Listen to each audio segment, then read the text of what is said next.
Eu tenho perguntado a alguns jovens assim, em encontros com eles, né?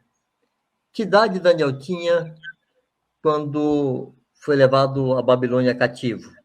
E a turma fica ali, a maioria acerta, né?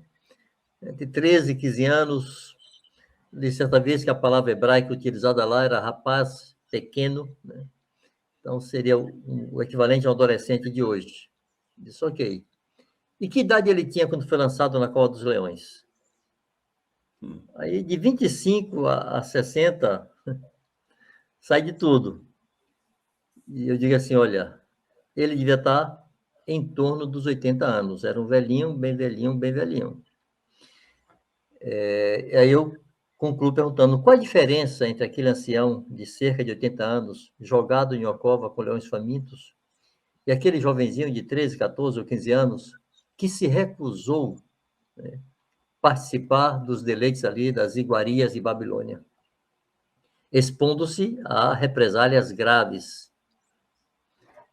Meus irmãos, o que o Daniel velho adquiriu foi experiência, sabedoria, mas a sua definição por Deus já estava desde a sua meninice. Os anos acentuam virtudes e defeitos. Se alguém tem defeitos graves em sua vida, tem conceitos equivocados, não são os anos que vão corrigir por milagre automaticamente. Isso é um trabalho que cada um tem que construir.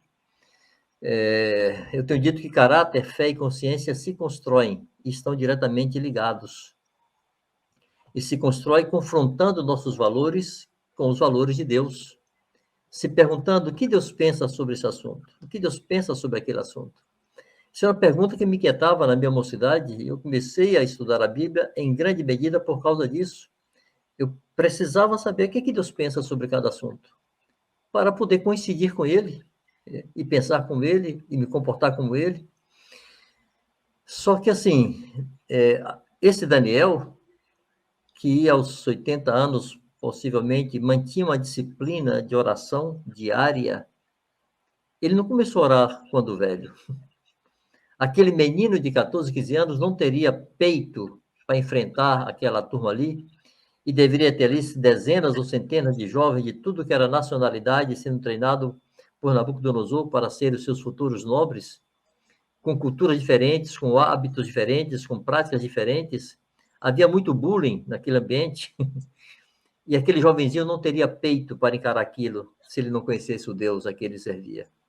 É possível conhecer Deus na nossa mocidade. É possível conhecer Deus cedo, por meio das Escrituras, por meio da oração, formar uma consciência sólida que não será abalada, uma consciência que vai definir tuas escolhas, definir tuas decisões e, portanto, vai formar teu caráter. Decisões repetidas formam o caráter, para bem ou para mal. Então, Daniel, para mim, é uma referência. Um menino que amou a Deus e se dispôs a correr risco por causa da sua fé e da sua consciência. E um ancião que resolveu honrar a Deus, comprometido com Deus, expondo-se à morte por causa disto.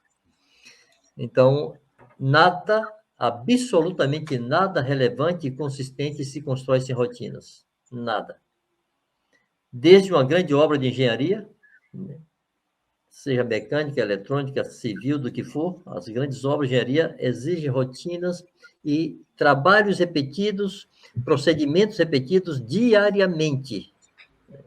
Seja um cirurgião, um exímio cirurgião, e não se torna um exímio cirurgião da noite por dia, porque estudou muito, simplesmente.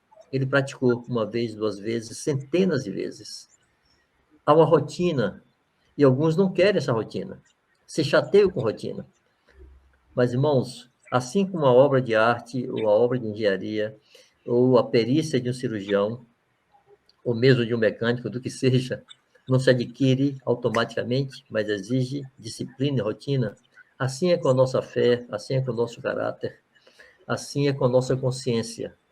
É necessário desenvolver hábitos que orientem nossa vida cotidianamente.